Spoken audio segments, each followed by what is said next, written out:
Assalamualaikum warahmatullahi wabarakatuh. Annyeonghaseyo.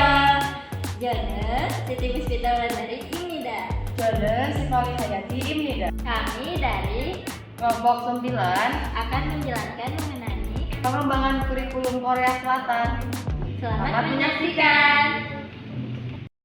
Langsung saja masuk ke pembahasan yang pertama, yaitu mengenai tujuan pendidikan kurikulum Korea Selatan.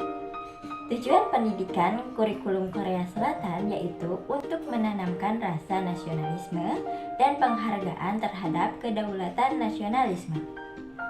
Prinsip pendidikan kurikulum Korea Selatan berada di bawah kementerian di tingkat pusat dan lembaga-lembaga di bawahnya di daerahnya masing-masing. Selanjutnya yaitu mengenai isi dari kurikulum pendidikan Korea Selatan. Isi dari kurikulum pendidikan Korea Selatan ini terdiri dari pelajaran, scope dan sequence, dan yang terakhir ada jenis dan organisasi. Untuk isi kurikulum pendidikan Korea Selatan yang pertama yaitu ada materi pelajaran. Materi pelajaran di kurikulum pendidikan Korea Selatan ini terdiri dari yang pertama yaitu Korean language atau bahasa Korea. Bahasa Korea ini bertujuan untuk mengembangkan kemampuan dan sikap yang diperlukan untuk menggunakan bahasa Korea secara kreatif.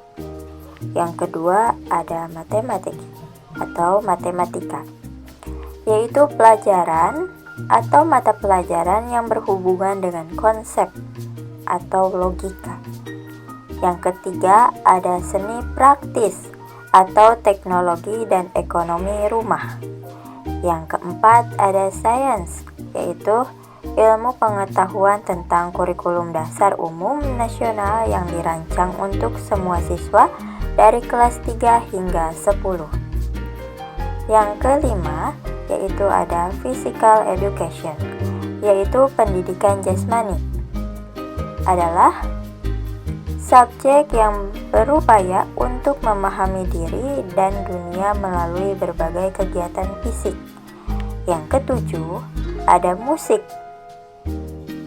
Musik sebagai bentuk seni untuk mengekspresikan dan menikmati perasaan dan pikiran manusia melalui media suara. Yang kedelapan, ada fine arts atau seni rupa. Melalui seni rupa, seseorang dapat secara visual mengekspresikan perasaan dan pikiran. Yang terakhir ada foreign language, English. Karena interaksi antar negara meningkat di berbagai bidang, saling ketergantungan antar negara semakin dalam. Pembahasan selanjutnya akan dibahas oleh Sifali Hayati. Selamat menyaksikan. Scope dan sequence. Pendidikan di Korea Selatan dilaksanakan dalam beberapa jenjang, yaitu jenjang pendidikan primer, pendidikan sekunder, dan pendidikan tinggi.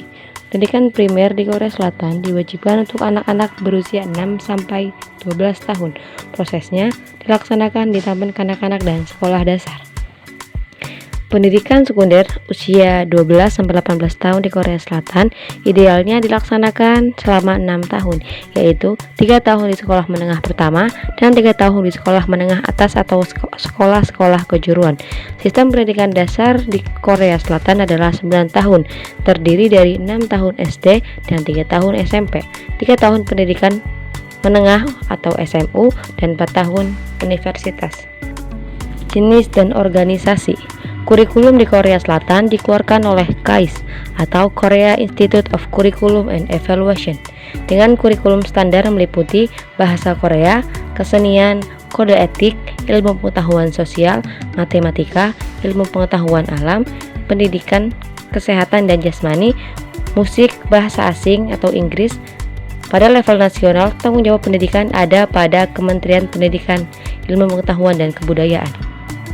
Metode pengajaran dan gaya belajar pendekatan untuk belajar di Seoul Foreign School di sebuah benang yang disatukan di seluruh kelompok subjek MYP adalah keterampilan yang membantu siswa mengelola pembelajaran mereka sendiri.